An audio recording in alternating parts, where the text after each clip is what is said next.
I calm down the doing of the most to be enough. I receive comments from above to comment below. I release the need to know, to be certain. I release the temptation to heal what is outside of me, to distract me from the healing within me. Time to drop in what the woman before me wouldn't. I was meant to woman in silence in this time of noise. I bow to the great I am, to the highest mind. My gifts, talents, purpose, all that I know and cling to, every inch of my identity, I offer to you. I'm telling you. Okay, one more. This and we're gonna run take up space all the way through. Then we're gonna take up space. I love it. I love it. We are live. I hype me up, I gas me up, I hype me up, I gas me up, I hype me up, I gas me up. Take up space, sis. Got my room with this. Take up space, sis. I got my room with this. I'm a trip for this. They cannot resist. The space is on abyss. Take up space, sis. I hype me up, I gas me up. I hype me up, I gas me up. I hype me up, I gas me up. Take up space, sis. Got my room with this. I'm a trip for this. The space is on abyss. Push through, sis. It's a ghetto, not designed for my being. I know when to chill. I'm humble, yeah, I don't shy away from compliments. I receive, I'm worth the fuss. I know this inner work will take me from petty to queen, to goddess, to priestess.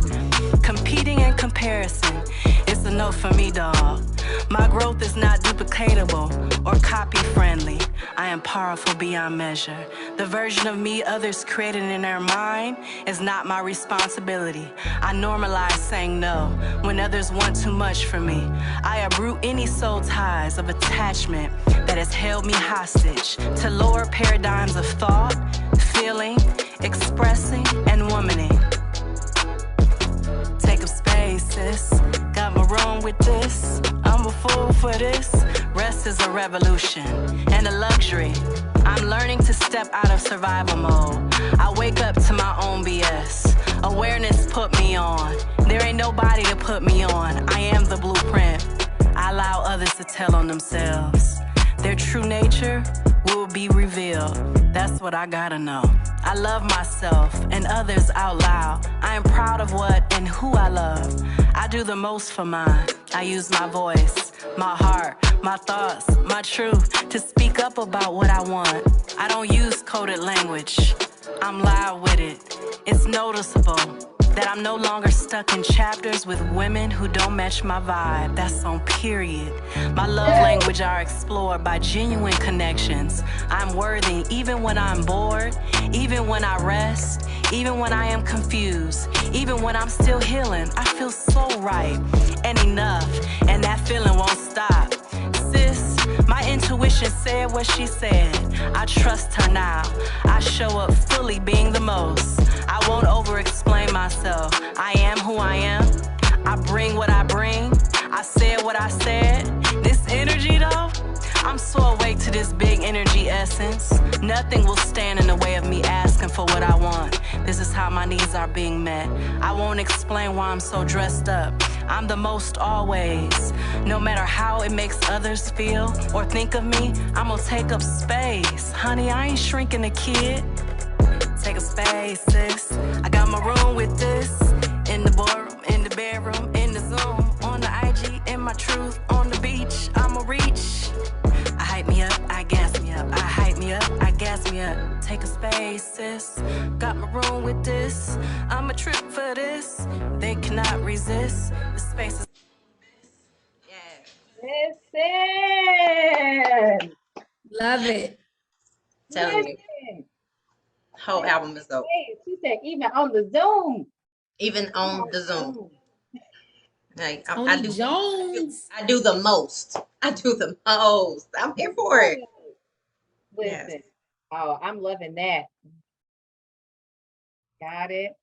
All righty. I'm so excited. I'm already just like, listen, you just played that right there. And I'm like, okay, conversation. That's it. That's it. Man, that was awesome. I am so excited. I am, what are all the great synonyms that go with excitement, elated? I am just have this energy of fangirl for one, because I am with the. Now there's only a few women that I literally say the. I'm talking about capital THEE. I'm with the Toni Picasso Freeman. I mean, like I'm with the. Yes. Yes. Listen. Looking at Hollywood. And of course, my favorite, realist and most authentic diversity specialist on the That's third space of the planet. I mean, when God created the right. Amber McCoy, he did his thing. So I'm just, in all seriousness, I am just, um, I'm just appreciative of this moment. I'm appreciative of your yes, especially with women that I look up to, that I admire, and that I probably have just, I make people my mentors. I'm like, because that's just how I roll. I would call Me you too. mentor. You like, wait a minute, I wait love collecting a people. Collecting people is a hobby. I love it. minute. Because y'all already know how, BFF and I are rolling. For the people that tune in, you should know. But if you don't know who's my best friend, Michelle. um, thank you. Listen, Oh, Michelle Obama. Yes, that is her best friend. She posts Oh, she that is like, so nice to know. oh, like you didn't know that about me? No, I try not to share it as much, because people are real and will covet. but I So, understand. You yes, keep your best friend close. yes, yes. All righty. So, I want to do this and make sure that I share in my different rooms. And I'm also asking, this is my ask, if everyone that's on here, if you can tag 5 women that could enjoy this conversation. Now, if you know these women, I do want to point out some definitely some similarities, of course, that this is not an AKA conversation, even though we are all a Right. part of the best sorority, on the planet. It just is what it is. But this is not that conversation. It is not exclusive to African American women either. I just know that we can benefit, anyone can benefit, and just happen to see our faces. When we talk about Women's History Month, it's amazing that when we get together, so as Black women, it's like, oh, let's talk about some Black topics. Like, child, come on, sis. Black women in black. Yes, look, and this was so unplanned, y'all. We just showed up and bam. So I appreciate all of you. And again, that's my ask, if you could share, because I'm excited for this conversation. Now, I am going to just briefly, I'm going to give my own wrap up of these great women. Uh, to know Mrs. Toni McCastle Freeman is to know that she is all things, just, she's just a boss. I that's a mean, fact. from radio Mhm. to the sorority for sure, and her leadership, but out in the community. And then now I see you're staging houses, and you have another business. Is this like a business? It's like, I love it. so that's why she look Hollywood, because there's just money sitting right there. Yeah, That's what Whatever. success look like. That's what success looks like. that's right. What did Tiffany say? This is what success. That's it. That's what success looks like. That's it. And I happened, of course, to just, when I say energy all the way, I'm talking about Mrs. Amber. Oh my word.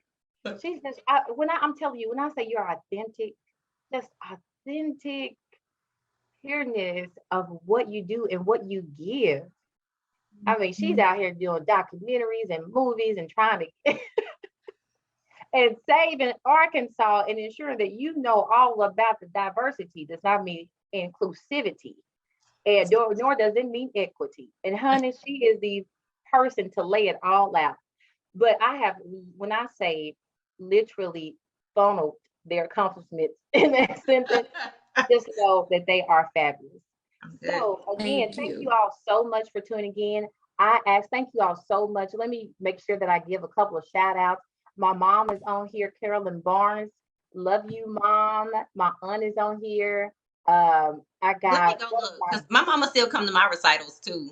look, my mom shows up. So listen, Well, thank you. my mom's not on Facebook. She's not a fan of social media. So, You know But I what? have to That try. probably makes your life a little easier if you're going. oh I my mean, gosh, you know what I'm saying? Yes. Yes. absolutely. Yeah.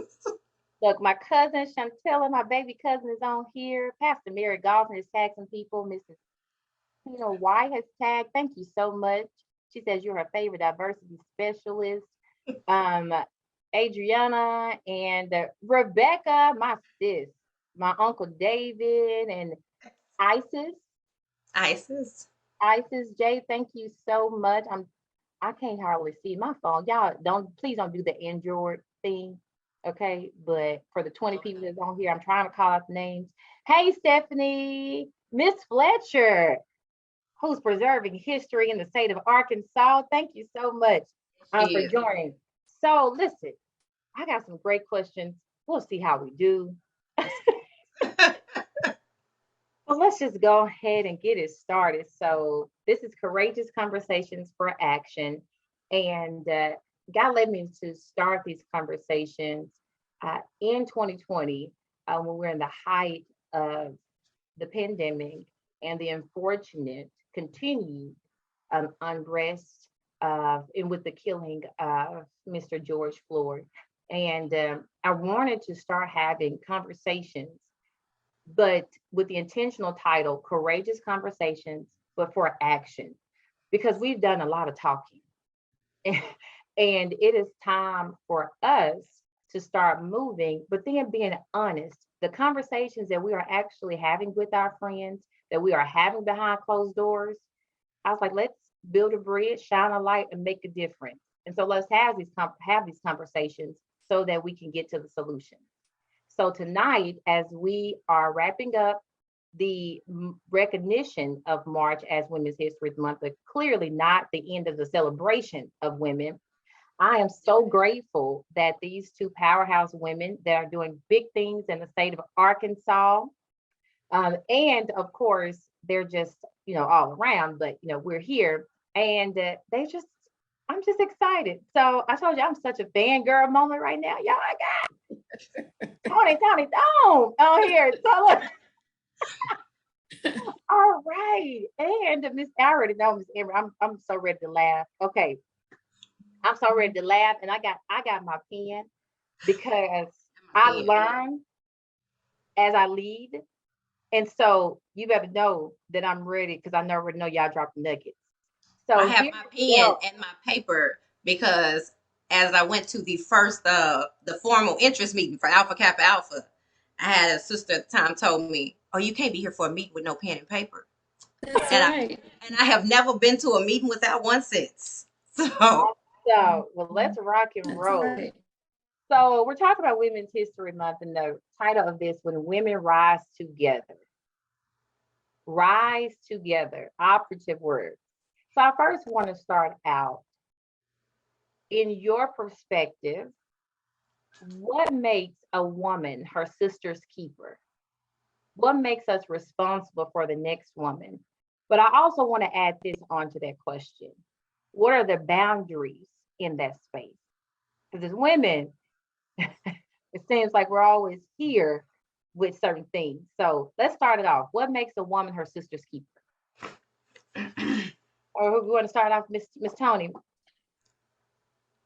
Yeah, so so I'll start off. So one of the things to know is I have quite an interesting perspective and take on female relationships and friendships. And I think, we'll probably end up organically speaking to this, but when you look up to and value, and then you get sucker punched and scarred, your perspective kind of shifts a little bit, right?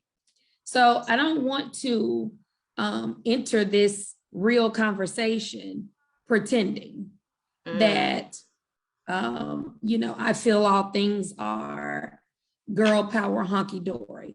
I don't, okay? So I just wanted to peel that layer off as I answer your question. So to be your sister's keeper or my sister's keeper, it's accepting responsibility, right? When we're looking at Cain and Abel, of course, it was initially said to be a smart aleck, for lack of better terms. Am I my brother's keeper? I don't know where he is. He's not in my back pocket. But it has taken on a different context. We've managed to flip the coin over, and we identify with that phrase to be synonymous to accepting responsibility for, caring for, being with, and as you kind of said, rising up together. But there should not be boundaries. Limits are boundaries. You shouldn't be limited in your responsibility for or care for, in my opinion. However, you may need to draw some distance. You may need to reshape what that keeping looks and feels like. But if you're keeping, you're keeping. So I don't really consider it a boundary. I just consider it reshaping, perhaps. Okay. Okay. For me, I guess being my sister's keeper is an acknowledgement of community and the need for community, especially as it relates to women and feminine energy and, the responsibilities that we have in society. So I guess for me, being my sister's keeper, for me, means, am I creating space for her? It means, am I looking out, even if from afar? Okay, like Toni Jones, but go ahead. Go ahead. Am I creating space for her? Am I also, like making sure that I stand in if she's unable to do so? To me, it looks like everything for me goes back to DEI in the sense that while I am my sister's keeper, it means that I also focus on Black sisterhood vastly differently for me.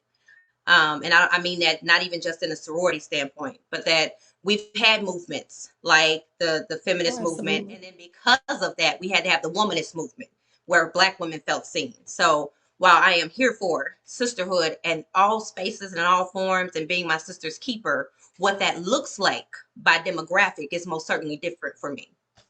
Absolutely. You think back to Houston, 1977, with the likes of Coretta Scott King and the whole women's rights. The US government said, hey, ladies, what can we do for you, right? Right. And we posed at that time answers that were appropriate, but it's never quite enough. So yes, we must accept the responsibility of being our sister's keeper. Yes.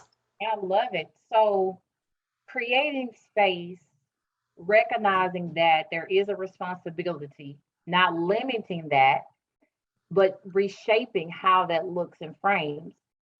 What do you say then to the woman that says, well, you all just have it figured out. I don't know how to find my tribe. I don't know what it feels like to connect with women to where I feel that I can be kept. What do you say to that woman? I see you. I hear you. I allow her to, that's her story. That's her truth. And I'm going to allow her to have that story and that truth. And in that same truth, I'm going to say, you haven't met me. You don't know me yet. And I'm going to give you a chance to not throw that away before we get a chance to get there. Because it's not just about what a sister can do for me. Sisterhood is where I have had more laughs, joy. Like, I genuinely find sisterhood to be one of the most profound relationships next to motherhood in my life. And that, with that comes responsibility, and also with that comes pain sometimes. So I can acknowledge and hear that woman's truth that says, I haven't found my tribe. And I can say, girl, you come on, sit next to me in mine. until you find yours. Because mine may not be yours, but you may need someone to get you in a space where you're ready to receive yours. Come on and sit next to me. Yeah, and then I think that also comes with, you know, I would ask her also, in addition to what Amber said, because I agree with all that, to, you know, take a look in the mirror as well. Sometimes we don't allow ourselves to be vulnerable enough to accept a tribe or to even recognize the tribe as it's passing us by. So when we stand guarded constantly, then we're not opening ourselves up to the possibility of that particular village. That could be our village. So, and sometimes, let's go even further. Sometimes we have our eyes on the wrong prize. It's not even, you know, you look, like they say, you're looking at the forest and you can't see the trees. Sometimes when we have our eyes on the wrong prize, it eliminates the possibility for us to get who we need and what we need. And so I would tell her, like I said, in addition to what Amber said, you know, take a look in the mirror and make sure you're doing your part. Because sometimes when we say, oh, I can't find my tribe or my friends or that, we expect to stand back and magnetically attract. Sometimes we got to go get it. It is. I tell everybody that sisterhood is not a spectator sport. It's a full contact sport. Absolutely. That's what it is. Like, wait a minute, pen. Absolutely. Sisterhood is not a spectator sport. Not a spectator sport.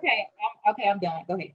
But I do want to, you know, because we have the time and the audience for it, I do want to hone in a little bit, if you don't mind, on what I said in the beginning and what Amber just said.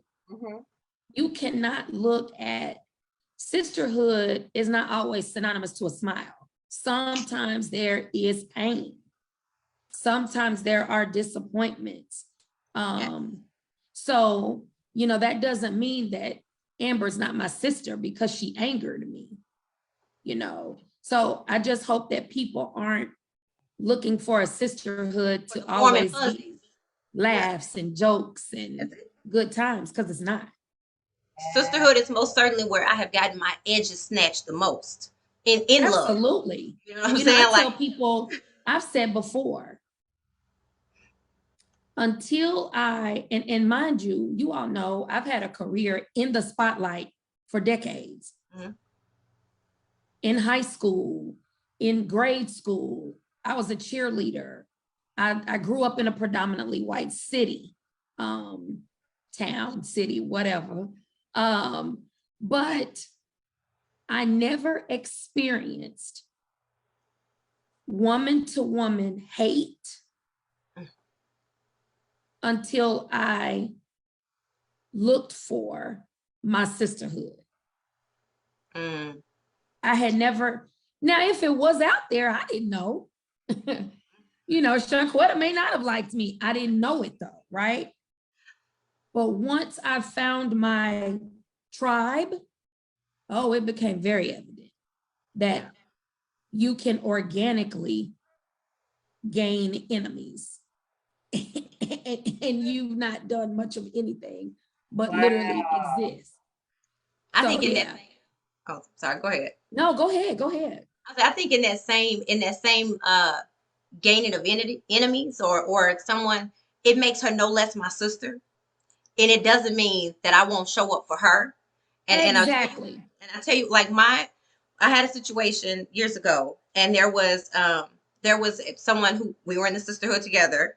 And so she wanted me to help her with something professionally. You know what I'm saying? And she put it on the bond. You know what I'm saying? Like, it's like, you know, come on, one story to another, this and that.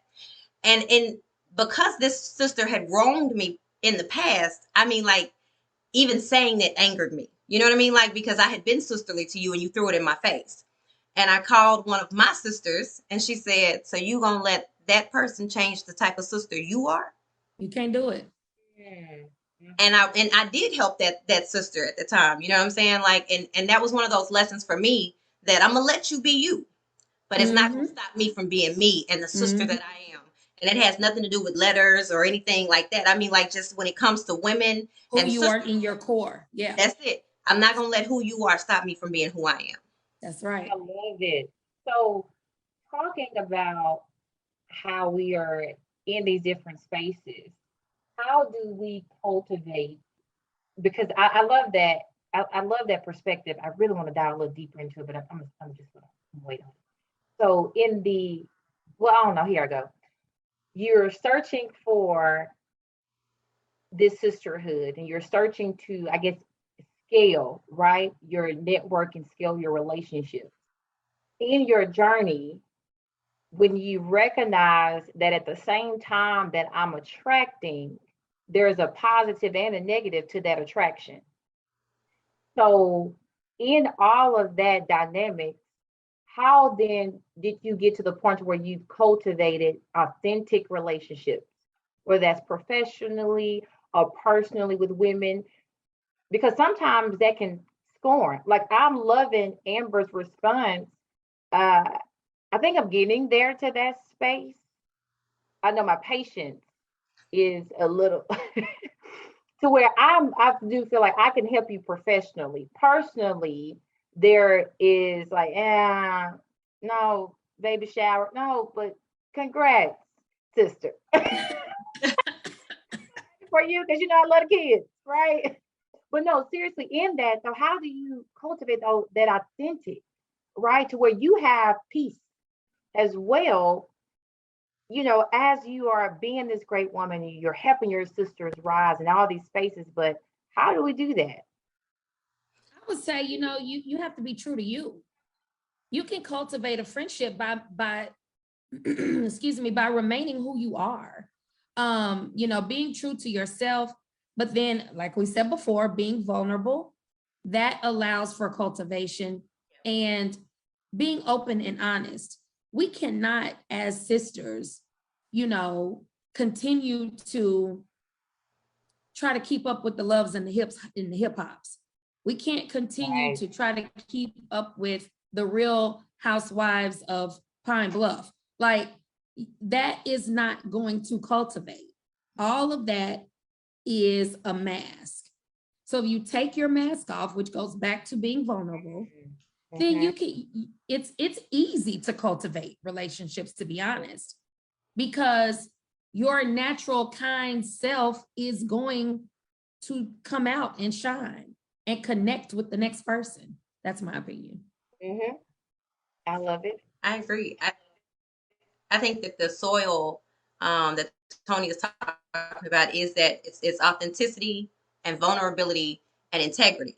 And I'm going to be me, and I'm going to create space where that is. I'm going to make space for myself, but I'm going to make space for you too. And I'm going to make sure that the people around me feel that same way, right? So, like you're talking about professionally, I can promise you, I don't care about your professional aspirations if I can't care about you personally. You know what I'm saying? Because if you only care about the plaques on my wall or the, you know what I'm saying, like the stuff I have, because what I can promise you is that if you next to me, I'm a mic passer. I can promise you, if somebody say, "Oh, can you invite me? Can you come speak? Yes. Can you come speak here?" Yes, and I have so and so, so and so, so and so, but that's because we've cultivated a personal relationship, and as I go, I'm gonna assist you at professionally. You know what I'm saying? Like, I'm gonna say your name in rooms that you're not in, and at But the not same. enough of us do that. Yeah. So I'm hoping that anyone that's watching heard what Amber said. We knew what was going on. So Toni will be right back here. After these messages. Right. But we're going to continue the conversation. She's going to have her back on her phone. She is literally in a space of traveling, literally. And so she's already And said yes because her sister asked her to come. right. She's going to speak. And so her laptop is in her luggage. And so she said she'll hop right back on. Oh, here we go. Here we go. I love that. I love this. I love this profile picture though. I love this profile picture. I just need you to I'm know. back like I never left. You didn't. Like you never left. And I also need you to know I love that Zoom profile pic. Like I felt like I was finna sing to him right then. Like just right then. So, But what I was saying is, like, I hope people really hear and accept what Amber said. Like, if you have a sisterhood, you have a sister circle, you have that tribe.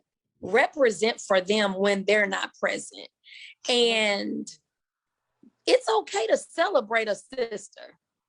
Like, it's okay to say more than, oh, girl, your hair is cute. Like, okay. What about, oh, wow, like, you know, what a great accomplishment, or what a great speech this morning at work to get us motivated, or, you know, that I just feel like that's why we use social media. Event. Say that again. Or sharing an event. Sharing an event is that same sisterhood for me. I may not be able to attend my sister's event, but I can share it on my Facebook 12 times until you're tired of seeing it. Because isn't that free? That's free. I can do that all day. Yeah. Okay, that's I can do that all day. Right. I can. Right. I mean, we have people, like, we have friends that are running for positions right now. If they post something, it's in my story. That costs me nothing, and my viewers become your viewers. Absolutely. And talk sisters up. There's nothing wrong with talking someone up. Whatever this, and I'm just gonna say it, Shaquan, I'm sorry. Courageous conversations. Let's get it. But whatever this, because I'm a Black woman, I'm going to, I accept this jealousy role, whatever that's about, like, lose it. Ain't healthy. It doesn't make any sense. It don't even help you, let alone the next person. And so I don't know. I'm so over that, being jealous of each other, not being able to celebrate one another. So I just had to let it loose. Because 9 times out of 10, if you ask me for it, I'd have given it to you. You don't even have to be jealous. I promise you. If it's mine to give, if it's something you truly want, I will either help you attain it or give you mine. So, like, it's not necessary. Promise. That's it. Yeah. Let that woman walk into the room in her own greatness. You know, a lot of people can know you do things and have a service or a product, and maybe even apprehensive about speaking your name. Like, I don't know, child, listen. One thing I know about women is that we always come over prepared. And so give that woman that space to where even if there are some mess ups along the way, we're grown. It's not the first time that you experience. Own them. That's it. It is what it is. And so I love this because, and that was, one of the points I wanted to talk about was, as we rise, how do we rise without this comparison?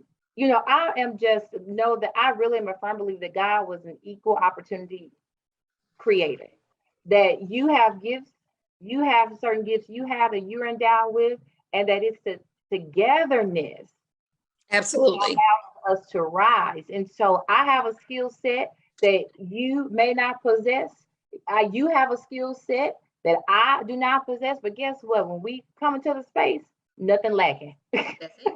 That's right. That's right. If I may, it's as simple as this for the listeners. You are no less pretty because someone else pretty walked in the room. You still the same amount of pretty that you were before somebody else came in. You are no less intelligent because some new intelligent person walked in the room. You are no less great because a new person who walked in the room was also great. So, like, to me, there is comparison is the thief of joy. You know what I'm saying? I can celebrate other women, and I can do so, and I can acknowledge that if she has something, I'm like, you know what? This is where I'm falling off. That requires me to be vulnerable, like Toni said. Like, I genuinely want to be able to do X, Y, Z. Not necessarily like you, but can you show me how you did it, and I can put my spin on it. You know what I'm saying? Like, I'm gonna give you what I got. One, because there's Kleenex and then there's tissue. When people want to sneeze, they say, "Can you pass me a Kleenex?" Kleenex is the name brand, right? It's the brand. Tissue is what it is. I will let you be tissue all day. I'm not worried about handing out ideas, baby. Like, I will give you every idea I have. Like, you know what I'm saying? Like, because you're going to do it your way, and that's okay. So just for me, it's about just have a conversation. If you are afraid of being uncomfortable, then you're going to stay where you are. Like, growth requires uncomfortability. Like, it is not until my pants don't fit that I say, oh, I need to go to the gym. It's that discomfort in that waistband that lets me know it's time for change. If I am afraid to have conversations, if I'm afraid to be vulnerable, if I'm afraid to be authentic, I'm missing out, not the people that I want to reach. Amen to that. Listen, look. Okay, y'all, we still got half of the segment to go. So, I want you all to tag and share. This is Courageous Conversations for Action.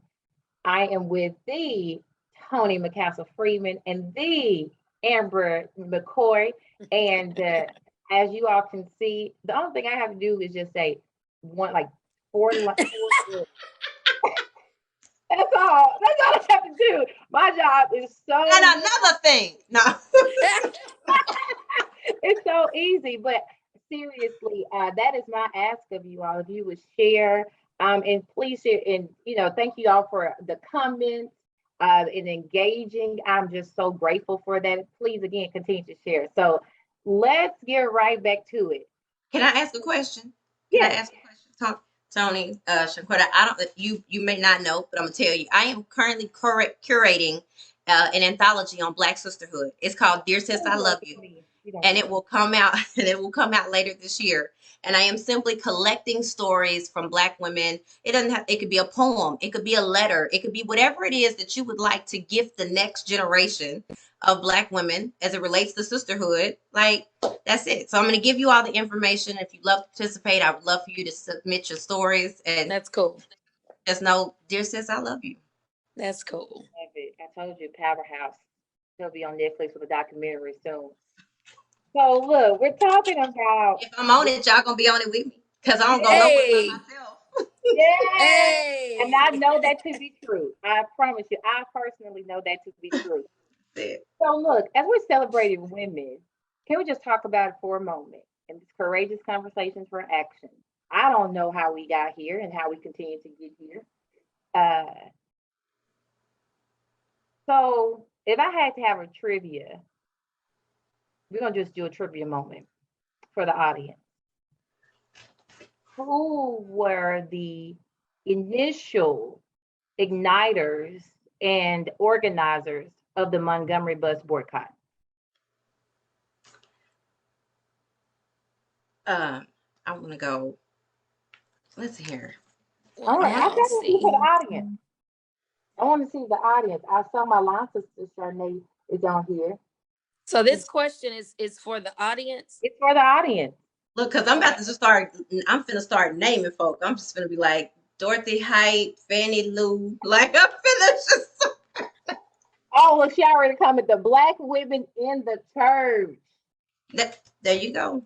Do you mind if I pop a lozenge? No. Because I'm finna eat this piece of Tootsie Roll.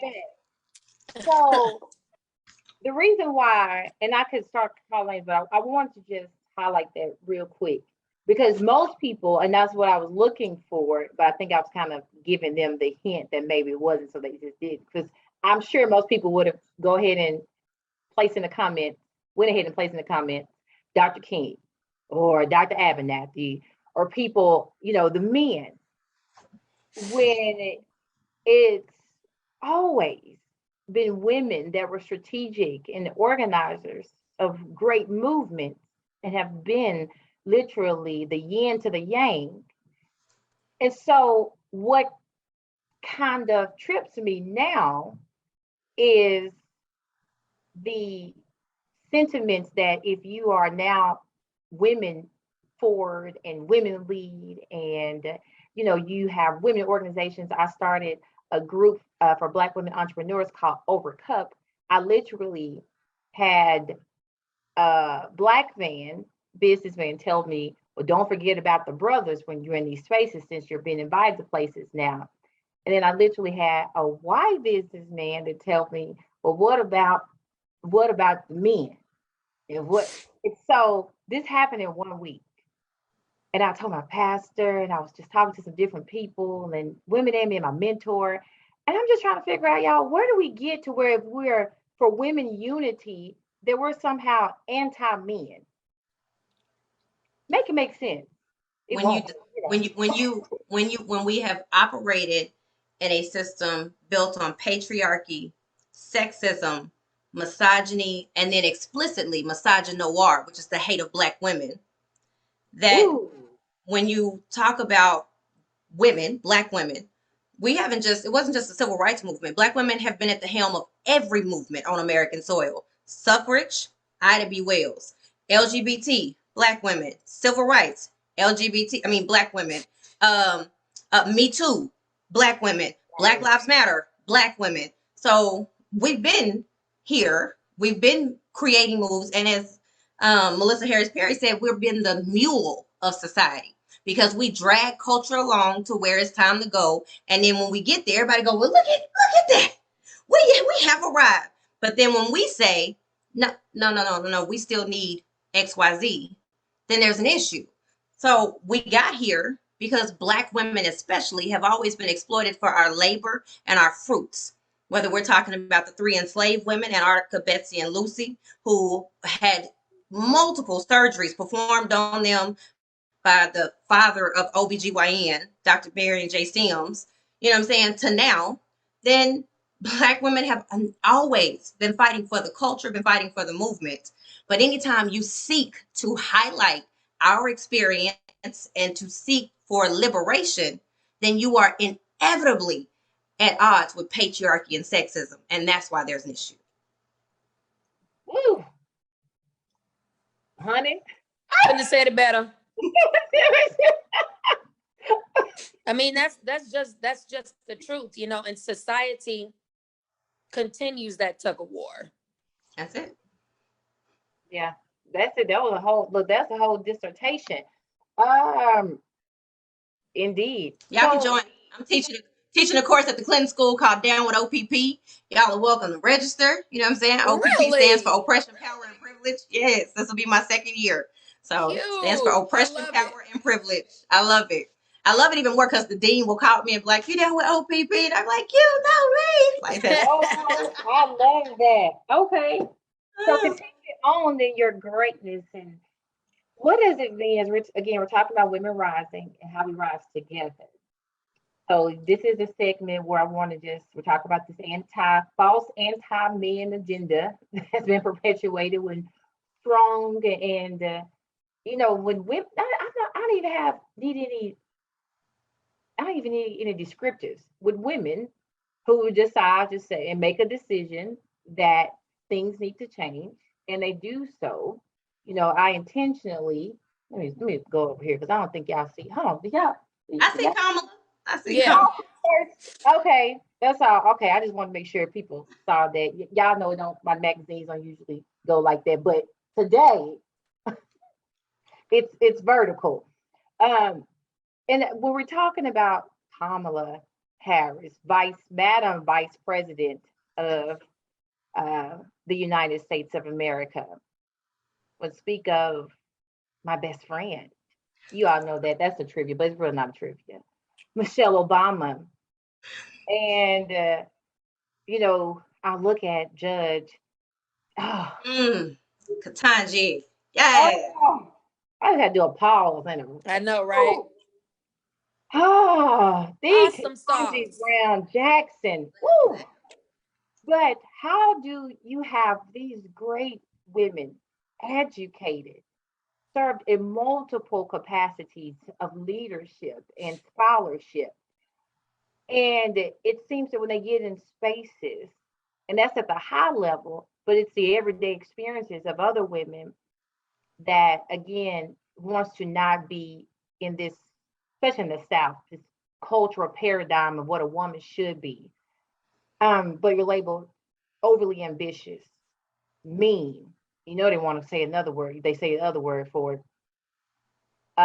And we don't have our priorities together because we should be at home with our kids and we're out. And if you're here and you're leading the world, trying to save the world, who's taking care of your family?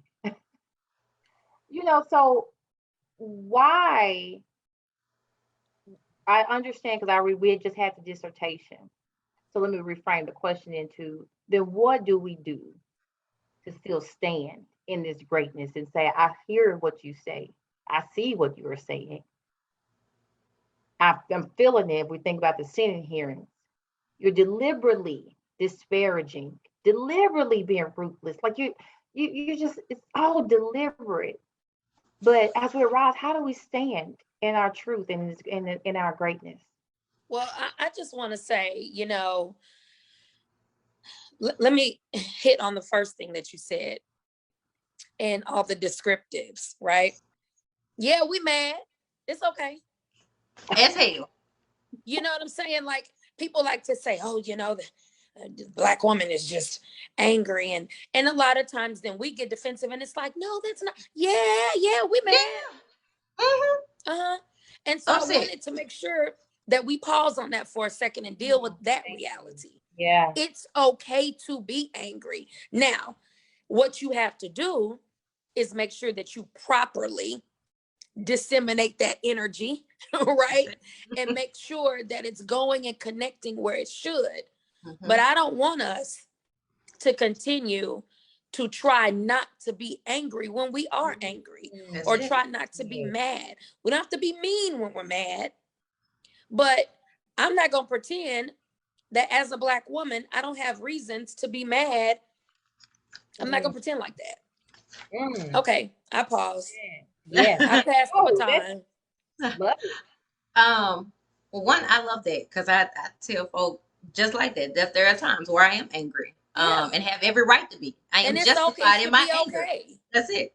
I think that future Justice Ketanji Brown Jackson stood in authenticity and answered that for us when she said that I've tried to be a professional and a mother, and she said to her daughters, and I didn't always get the balance right.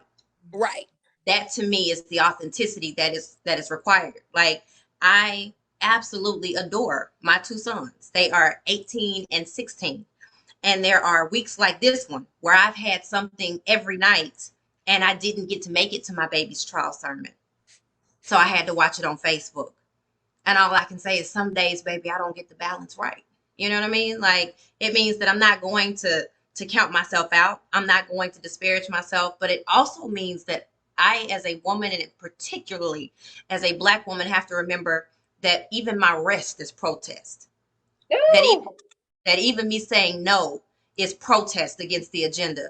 Because I can promise you, all the pictures that we see of Ida B. Wells and Fannie Lou, they always out there working. But wouldn't it be amazing if we got to see them just chilling? Yeah. Because they deserved it. You know what I'm saying? So there's this programming in us that says, keep going, keep fighting, keep going. Yeah. But self-care is an act of resistance. So sometimes simply saying not only no to my children, but no to my man, no to my sisters, no to my, all of it. I'ma just sit and be me today. Don't ask me nothing. Don't call me. Don't text me. Because that too is important for my growth and for me to even be able to do what I do. You can't pour from an empty cup.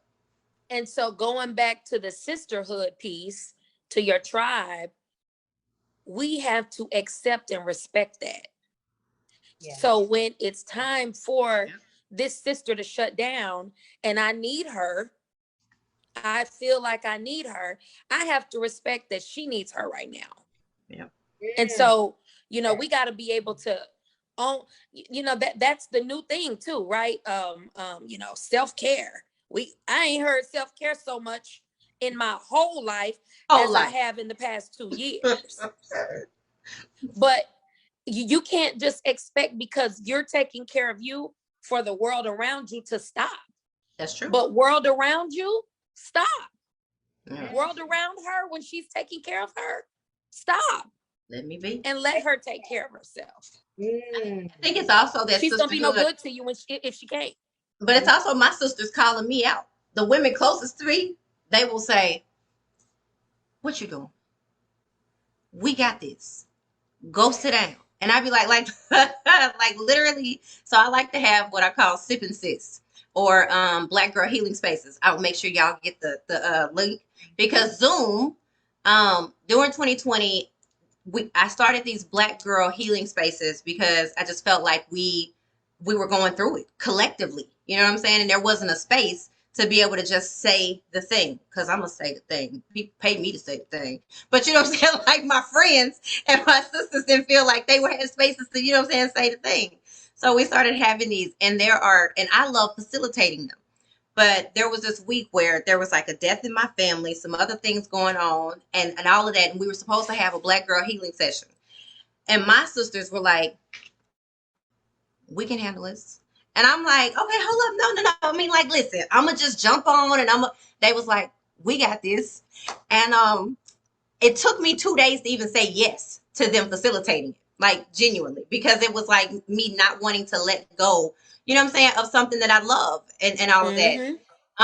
And so I did jump on, and I was on there, but I wasn't on there to facilitate. I was just on, I was just on there to like participate and hang out. And at the end, they were like, y'all, she tried her best. And I did. Like, I texted them. I was like, did you think about asking this question? You know what I'm saying? Like, I didn't jump in, but like, it was a reminder for me that not only can I rest, but that the women around me, they got me too. You know what I'm saying? Like, that they care about that same community as much as I do, and they gonna be able to step in. So yeah, I had that same type of a similar eye opener here with a big task that I chose to take on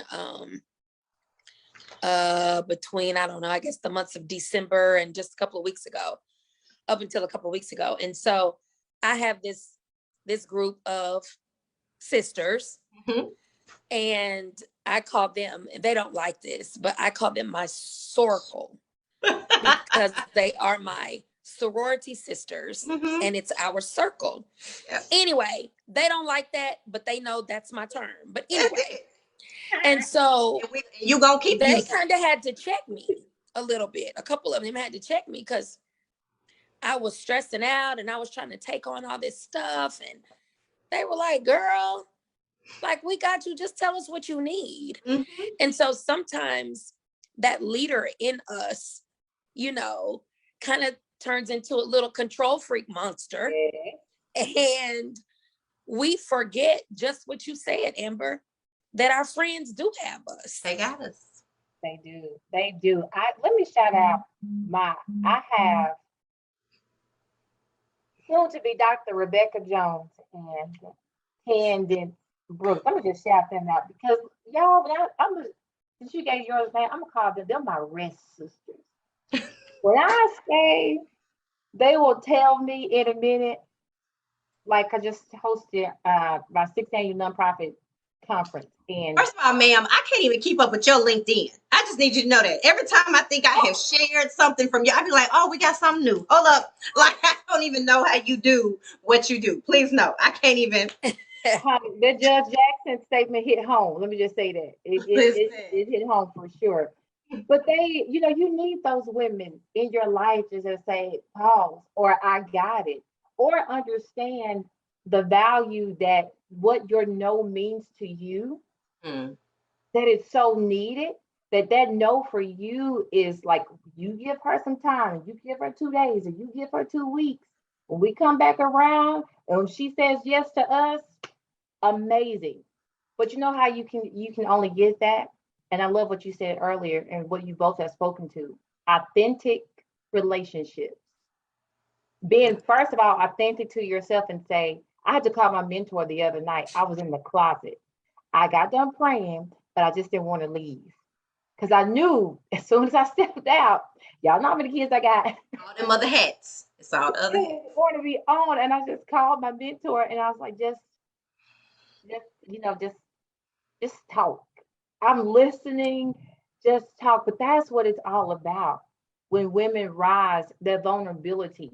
So if you think you're trying to wear a cape every day, look, even Clark Kent didn't Superman 24/7. Right. You have to have another side to you.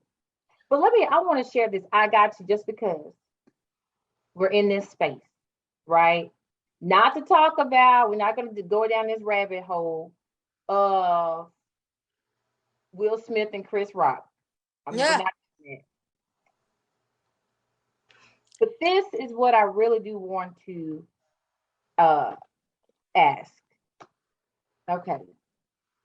So, I saw a comment earlier speaking to if Jada Pinkett Smith, who's a whole wife, no matter what you think about their relationship, to Will Smith, and basically questioning if she was deserving of his protection because of agreements that they've made in their marriage.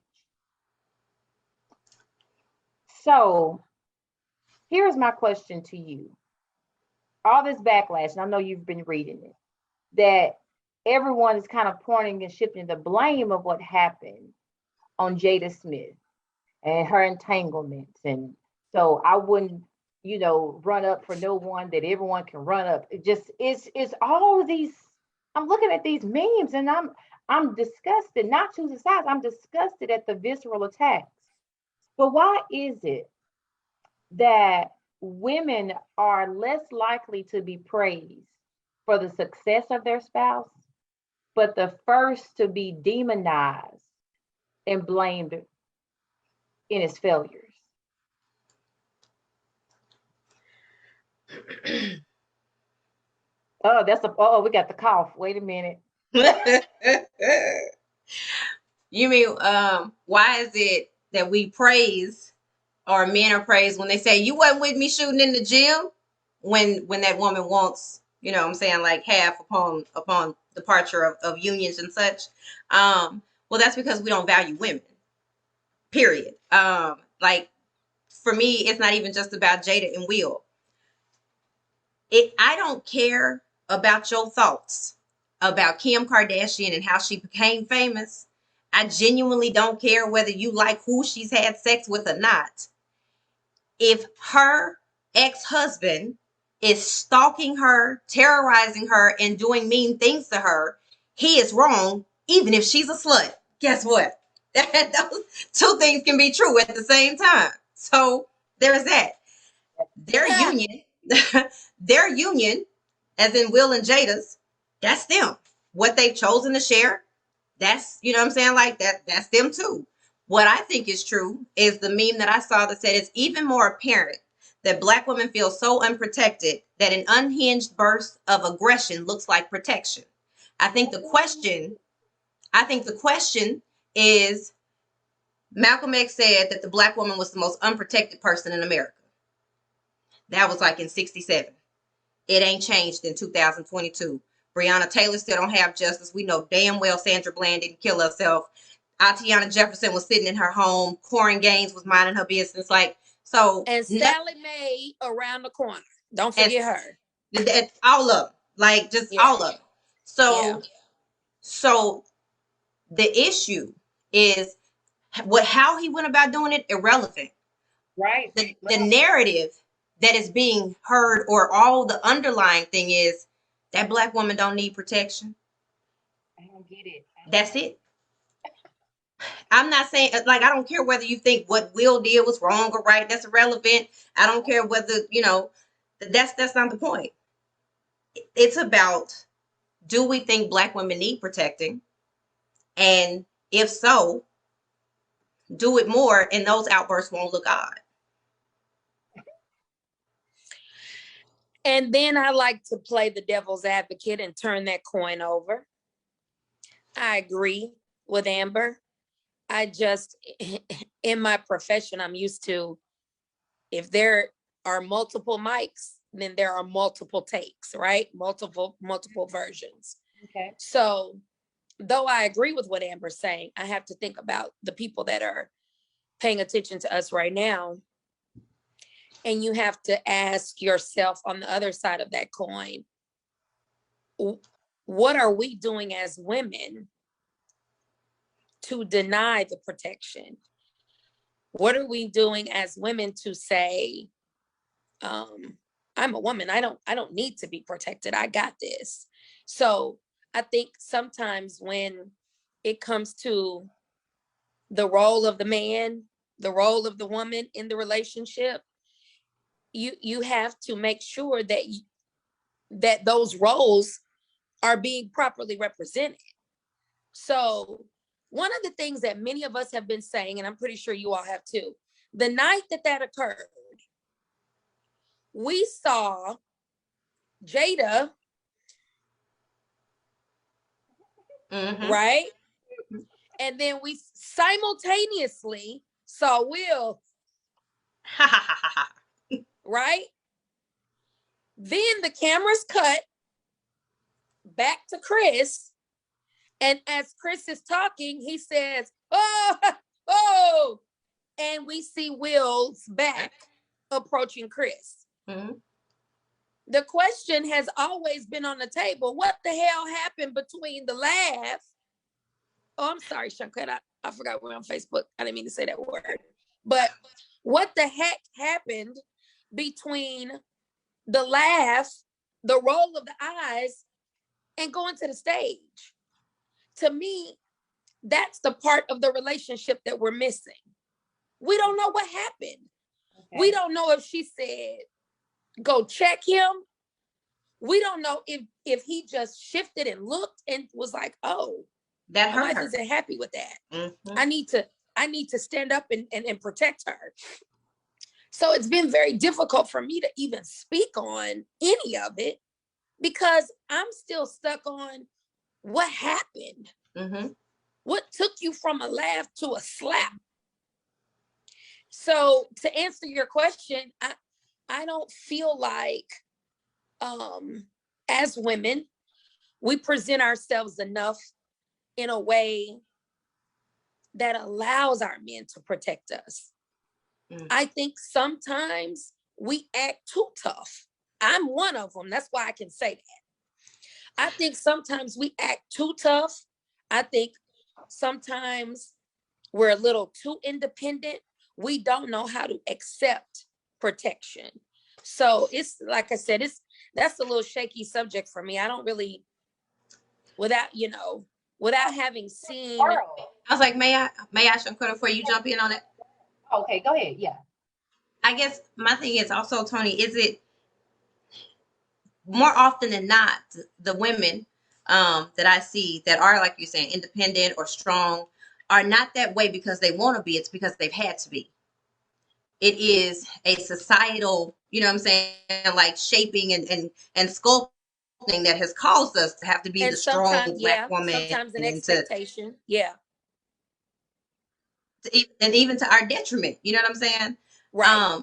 I also think that there is a yin and a yang, and that if there is a divine masculine present, the divine feminine will present herself. You know what I'm saying? So I do feel like that there is what we have not seen. Maybe it's not that those Black women or those women didn't want to be protected. It's that they did not feel that their whole self was protected or welcome in a space, and therefore they did not relinquish, if you will, that part of themselves because it was not safe to do so. I can agree with that. Yeah. Yeah. So. Oh, and I'm sorry. I was saying your question was about why we don't praise women for the success. But here's the thing about it. Oh yeah, we did. Sorry. But it goes to show though if we're having these level of discussions, like, okay, well, no, let's first unpack it. It shows you probably that question alone could be its own conversation. Mm-hmm. Mm-hmm. Because there's a level of impacting that we have to get to, right? To, to dissect, reconstruct, reshape, just submit. Yeah. And even agreeing to where, what if that level of protection for her, what it looked like was like, well, this is that manifestation, full manifestation, and I'm okay with how he's chosen the path of protection, right? Like, it's all these different conversations that could go into this, and you're like, because I see people like, well, as women, I hear both pieces, and what I hear both of you, and I'm like, it goes down though to that woman and the experience in her relationship and her interactions. Like, what does that protection look like? And if for some women, is that the full manifestation? And I know other people are like, well, you don't resort to violence. Well, who categorizes violence? I just think sometimes I'm sorry. That's just the Malcolm X in me. Sometimes we just gotta go to the closet. That's it. I mean, I think that we have to, and I guess this for me is where sisterhood comes in. Like, this for me is where that idea comes from. There is so much programming as it relates to who we're supposed to be, and what you won't get a mate if this, you won't get a man if this, you need to be able to do this. It was the whole bring home the bacon and fry it up in the pan. You know what I'm saying? Like all of these ideals that still did allowed us or asked us to be multidimensional, but then relinquish all control simultaneously, right? You needed to be able to praise dance on Sunday morning, pole dance on Sunday night, and then do taxes on Monday morning. You know what I'm saying? Like it's what's being asked of us as women. I think that the same way that us as people of color can have internalized racism, I think that women can have internalized patriarchy and internalized sexism. And it is not until we deal with those ideals and step back and say, okay, so how much of this is genuinely what I believe and how much of this is what I was told to believe?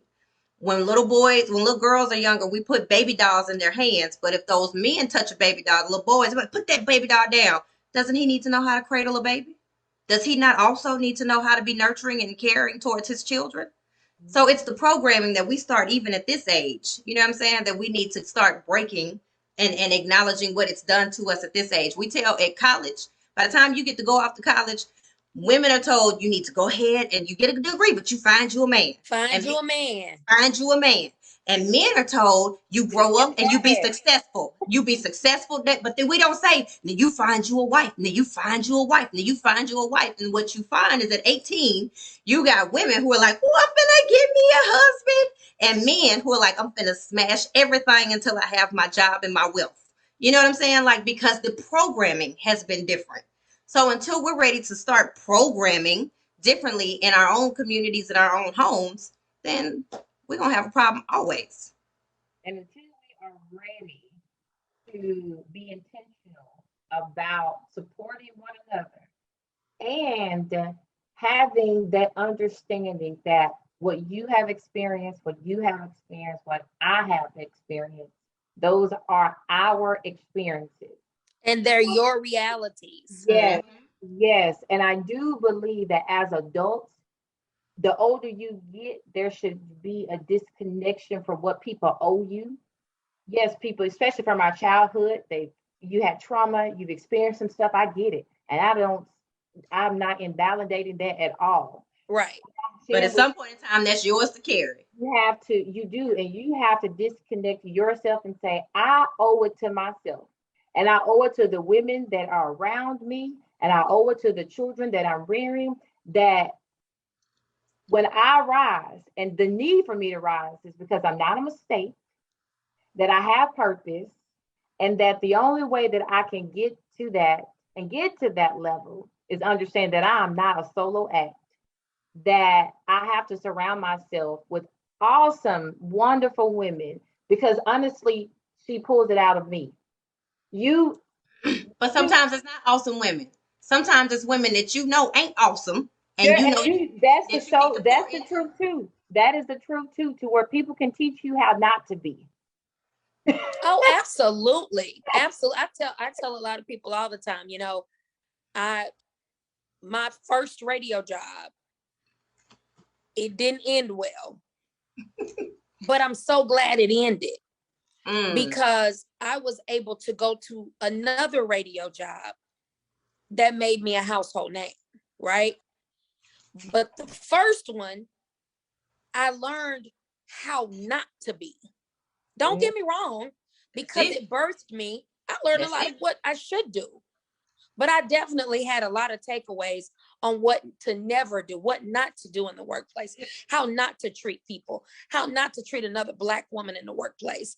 And so we have to take those bads, just like the lemon, and make it a lemonade, turn the bad into good. I'm with it. And we have to own our experiences, and we can't try to make other people suffer at the helm of our experience. It's just not fair. Our own freedom. Yeah. Amen. Listen, okay. So we went over the hour, and I've got part 2 is when. I know. Here is where I'm hoping that women can see, if you're like those that are watching, that every day we have a decision to be the woman that helps us rise, and help others rise, or we're the woman that is, or the opposite. It's just that it's not even, I don't have to find anything fancy. And You're it's either, not cute, sis. it's That's not, not cute, sis. it's I'm gonna put not, it on a t-shirt and a billboard. it's That's not. not cute, You don't sis. have to be the only one in the room. Like I said, it's not a badge of honor anymore to be the Don't. only woman in the room and then to share that. Like as I sit here and I'm Be on the this, first, but don't be the only. don't be the only and don't be Absolutely. last. Do not, act like to where when you walk into that there is no shared value that you That's it. cannot bring with your other sisters. Mhm. Do not. I do believe that share success and share success, you all. So, look, okay, courageous conversations for action. I'm just, again, I got so many other thoughts spinning in my head. Yeah, we're gonna have to do a part two. We really are Okay. gonna do a part two. I'm here for it.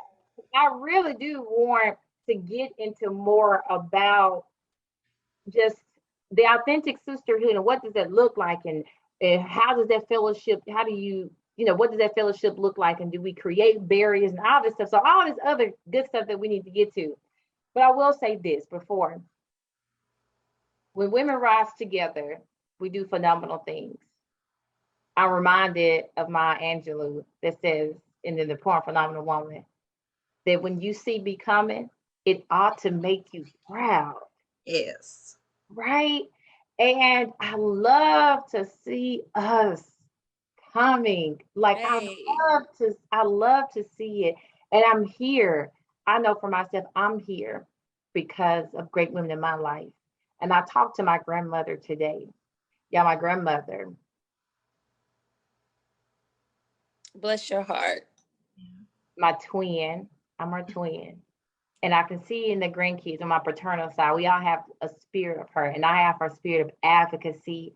My grandmother didn't march. Her name's Cora Shade. She didn't march because she got a gun. She always, and if you go to her house, she has guns all around. Because she was like, I know the person that I am, but I didn't want to disrespect the movement. So she would prepare lunch sacks for marchers. And she would, open up her home and stuff. But she was like, but I can't march. I can't go do sit-ins. And she's like, I'm gonna mess it all up. Yeah. She was, and that's her authenticity. Like, but I know what I can do. Mhm. And everywhere I'm going now, I want to be sure that I speak her name. Tell it to us again. Cora Shade. Of course. My grandmother led her NAACP chapter in Mississippi. My uncle was the first to integrate in the school, and she fought. She'll tell you stories about how she stood up to the Ku Klux Klansmen who came on her property with her gun in her hand. The sheriff And she had her gun. Okay. Yes. And right now, as I see her in this space, I don't know how to take my grandmother in the bed and dealing with this tumor that won't stop growing, and but her peace. And so I'm having to be at peace with her peace. But I will say that it's for the generations before and the generations I look at my own 5 girls, to where I am mandated to help women rise. Because that's my legacy. Mm. But that's our legacy. So for my grandmother, I'm gonna record this video and make sure she just sees this part. My love, I love you. And Hey, Grandma Cora. hey, and I want to make sure I give her flowers. Now, God can do anything. He's an ultimate healer.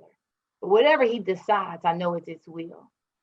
But that's why we don't have time for all this pettiness. We don't have time for it.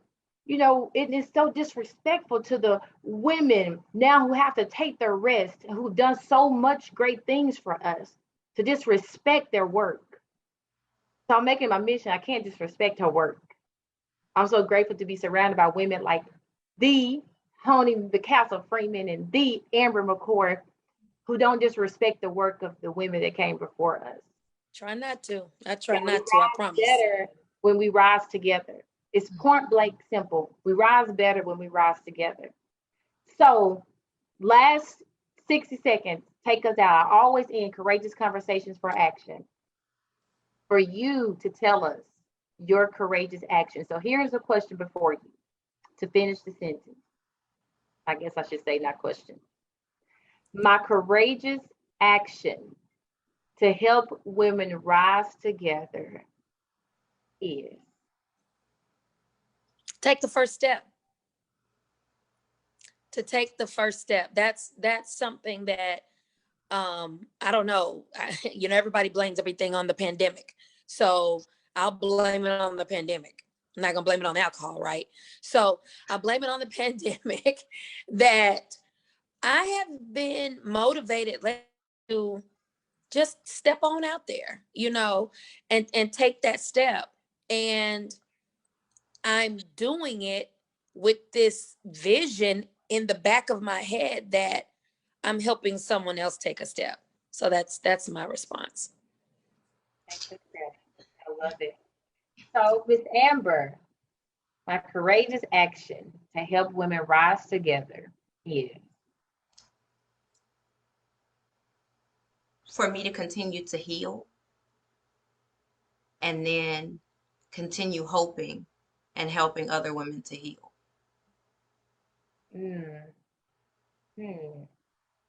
So she's going to heal us and help us heal. She ain't gonna heal us. She ain't Jesus. That ain't what I'm saying.